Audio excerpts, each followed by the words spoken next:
हरे कृष्णा। प्रिय मित्रों, आज हम बात कर रहे हैं वट सावित्री व्रत। हिंदू धर्म में वट सावित्री व्रत का बहुत बड़ा महत्व है। इसको बड़ अमावस्या या बड़ मावस भी कहा जाता है। प्रत्येक वर्ष ज्येष्ठ माह के कृष्ण पक्ष की अमावस्या तिथि को वट सावित्री व्रत रखा जाता है। इस व्रत के दिन सुहागिन महिलाएं अपने पति की लंबी आयु के लिए व्रत रखती हैं और वट यानी कि बरगद के पेड़ की विधि विधान से पूजा करती हैं। धार्मिक मान्यताओं के अनुसार वट वृक्ष या बरगद के पेड़ के तने में भगवान विष्णु, जड़ में ब्रह्मा तथा शाखाओं में शिव का वास होता है। वट वृक्ष को त्रिमूर्ति का प्रतीक माना गया है। विशाल एवं दीर्घजीवी होने के कारण वट वृक्ष की पूजा लंबी आयु की कामना के लिए की जाती है। ऐसा माना जाता है कि वट वृक्ष की पूजा करने से सुख समृद्धि, लंबी आयु और अखंड सौभाग्य का फल प्राप्त होता है। पौराणिक मान्यताओं के अनुसार वट वृक्ष के नीचे ज्येष्ठ माह के कृष्ण पक्ष की अमावस्या को सावित्री अपने मृत पति सत्यवान के प्राण यमराज से वापस लाई थी। इसी वजह से इस व्रत को वट सावित्री के नाम से जाना जाता है। तभी से महिलाएं इस दिन पति की लंबी उम्र के लिए व्रत रखती हैं। वट सावित्री व्रत पूजन सामग्री लिस्ट।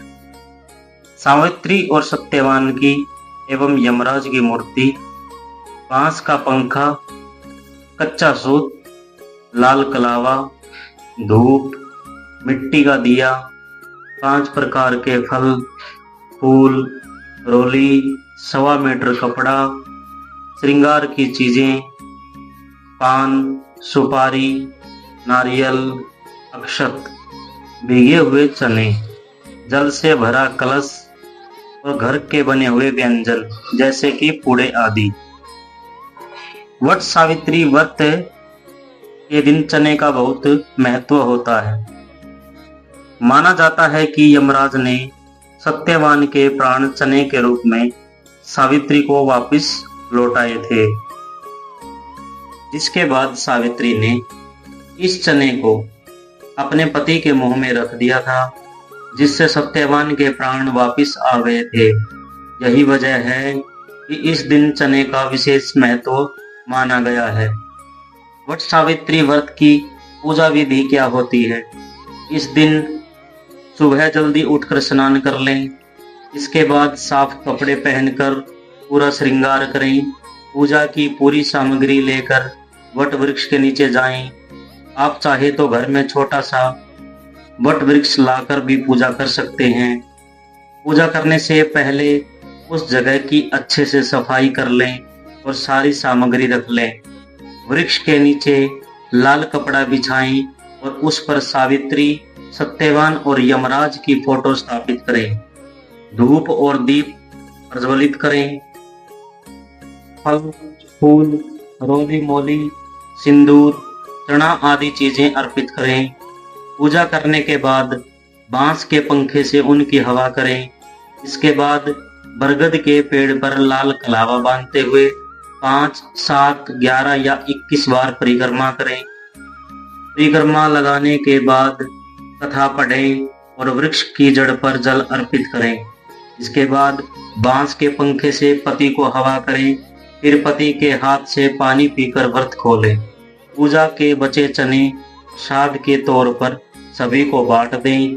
सास ससुर का भी आशीर्वाद प्राप्त कर लें। अब बारी आती है वट सावित्री व्रत की कथा के बारे में। स्कंद पुराण में देवी सावित्री के पति सत्यवान की मृत्यु हो जाने पर सावित्री द्वारा पति के प्राण वापस लाने की कथा का जिक्र वट सावित्री व्रत कथा में किया गया है। इस कथा में कहा गया है कि यह कथा सौभाग्य प्रदान करने वाली है, इसलिए वट वृक्ष के नीचे इस कथा का विस्तार पूर्वक पाठ करना चाहिए। और सुहागिन महिलाओं को इस कथा को सुनना चाहिए। राजऋषि अश्वपति की एकमात्र संतान थी जिसका नाम था सावित्री। विवाह योग्य होने पर सावित्री ने वनवासी राजा धूम्रसेन के पुत्र सत्यवान को पति के रूप में चुन लिया। लेकिन नारद जी ने उन्हें बताया कि सत्यवान की आयु अल्प है, ठीक 1 वर्ष के बाद उनकी मृत्यु निश्चित है। तो भी सावित्री अपने निर्णय से डिगी नहीं। वह समस्त राज वैभव त्याग करके सत्यवान के साथ उनके परिवार की सेवा करते हुए वन में रहने लगी। जिस दिन सत्यवान के महाप्राण का दिन था, उस दिन वह लकड़ियां काटने जंगल गए। सावित्री भी उनके साथ चली गई। लकड़ी काटते काटते अचानक से सत्यवान के सिर में दर्द होने लगा। सावित्री ने कहा कि आप कुछ देर मेरी गोद में सिर रखकर सो जाइए, फिर हम आश्रम की ओर चलेंगे।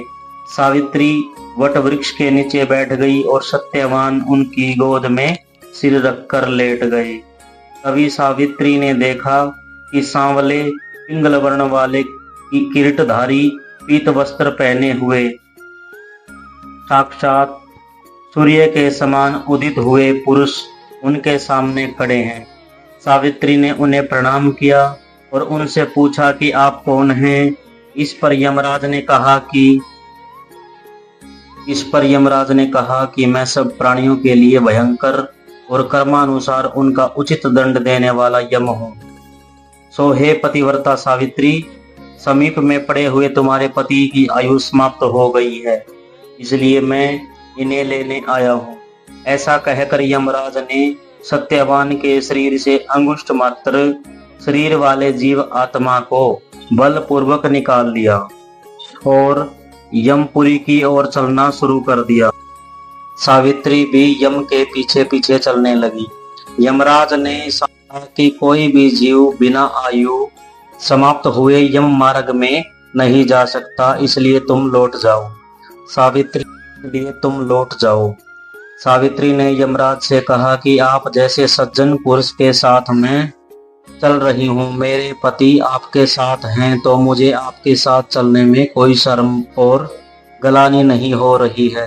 दूसरी बात, स्त्रियों के लिए इस पृथ्वी लोक में पति को छोड़कर कोई अन्य स्थान नहीं है, इसलिए मैं आपका अनुगमन कर रही हूँ।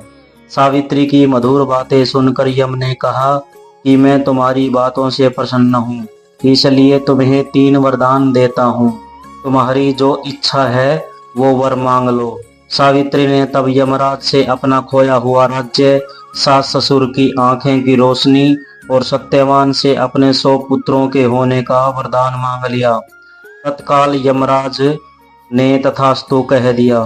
तो लगा कि अब सत्यवान को यमलोक ले जाना संभव नहीं, और इस कारण अपने वरदान में जाल में फंसाकर यमराज ने सत्यवान की आत्मा को मुक्त कर दिया और सावित्री को लौटा दिया। सावित्री पति के साथ अपने आश्रम पर लौट आई। सावित्री ने अमावस्या का व्रत किया, जिसके प्रभाव से सास ससुर की आंखों की रोशनी लौट आई। इनका राज्य विकसित हो गया और 100 पुत्र रत्न प्राप्त हुए। श्री हरि।